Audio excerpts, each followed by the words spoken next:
o que leva o espiritismo brasileiro, marcado pela deturpação dos ensinamentos originais de Allan Kardec, ser tão blindado pela sociedade. Muitos consideram a aparente caridade que os supostos médiuns dizem praticar.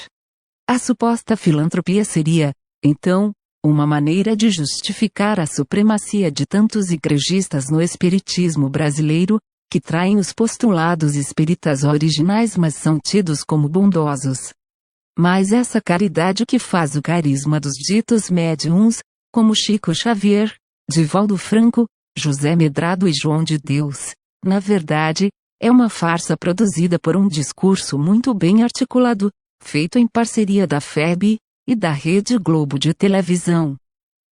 Essa suposta caridade consiste na prática do assistencialismo, que, diferente da assistência social, só atende a casos pontuais e isolados, ajudando pouca gente feita mais para promover a imagem do suposto médium, que já é beneficiado pelo culto à personalidade.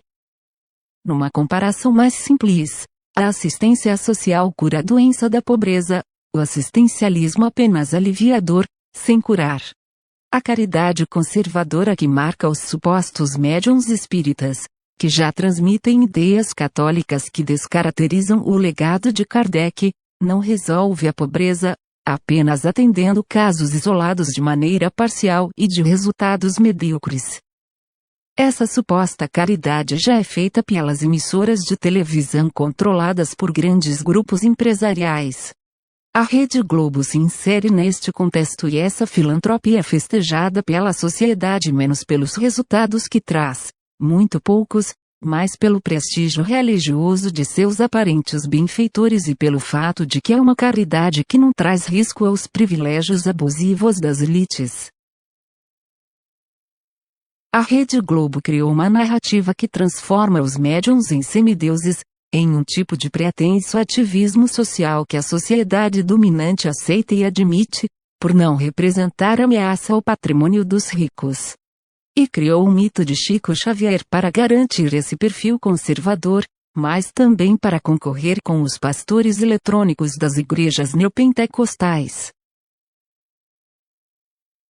Com base no que o jornalista católico inglês Malcolm Muggeridge fez em relação à Madre Teresa de Calcutá, mais tarde acusada de corrupção e maus tratos aos seus alojados, a Rede Globo recriou o mito de Chico Xavier, já uma farsa produzida pelo ex-presidente da FEB, Vantuil de Freitas, que transformou um plagiador de livros num paranormal de apelo sensacionalista e usurpador da memória literária brasileira. Sem os apelos exóticos trazidos por Vantuil, a Globo concebeu o mito de Chico Xavier obedecendo o roteiro de Muggeridge, desenvolvendo uma narrativa de filantropia digna de novela global. Aquela bondade feita mais para impressionar as massas, como um espetáculo piegas, do que para trazer resultados amplos e concretos à sociedade, era a arma que a Globo usava para enfrentar Edir Macedo e R.R. Soares. A Globo apostou em Chico Xavier e depois, por associação, a Divaldo Franco, João de Deus e outros, por serem eles, na prática, católicos sem batina, pretensamente ecumênicos e que por isso poderiam ter sua reputação religiosa camuflada com um discurso de suposto ativismo social.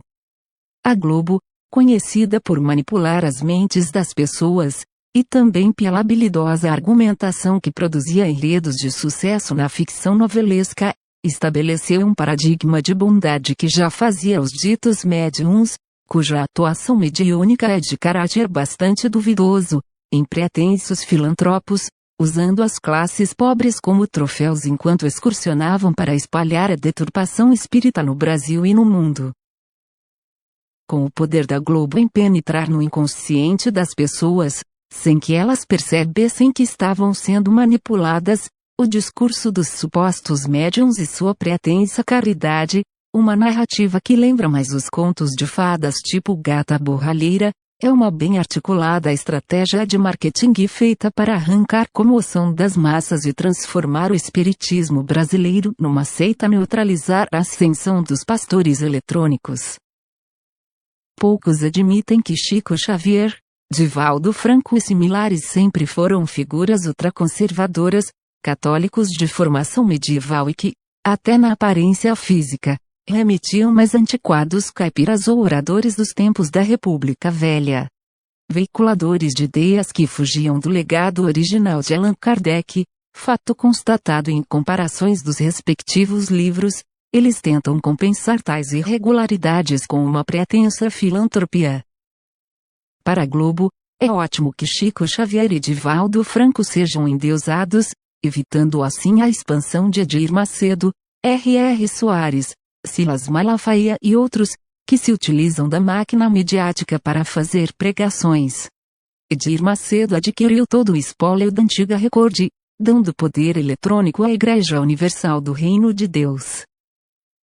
Mesmo assim, Edir não consegue derrubar o poder da Globo, que ainda por cima se serve da falsa modéstia dos ditos médiuns espíritas, que dissimulam seu estrelato e o culto à personalidade pelo falso apelo da humildade, baseada em clichês da mitificação religiosa.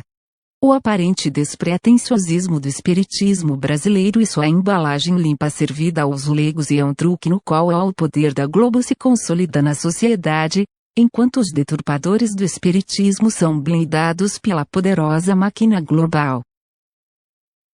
Concluímos que a suposta caridade que blinda os supostos médiuns foi uma narrativa da Globo de promover paixões religiosas que distraíssem as pessoas mediante crises políticas, através de uma seita falsamente ecumênica, o espiritismo brasileiro, de conteúdo extremamente conservador e moralista. Juntando a fome com a vontade de comer, a Globo e o espiritismo brasileiro, juntos, promovem uma falsa imagem ativista dos ditos médiuns, de maneira a estabelecer um modelo conservador de caridade, que anestesia as pessoas com o carisma dos pretensos filantropos e sua bondade de enredo de novela. Pessoas cuja caridade é mais comemorada do que praticada, e que quase nenhum resultado definitivo trouxe em favor dos mais necessitados.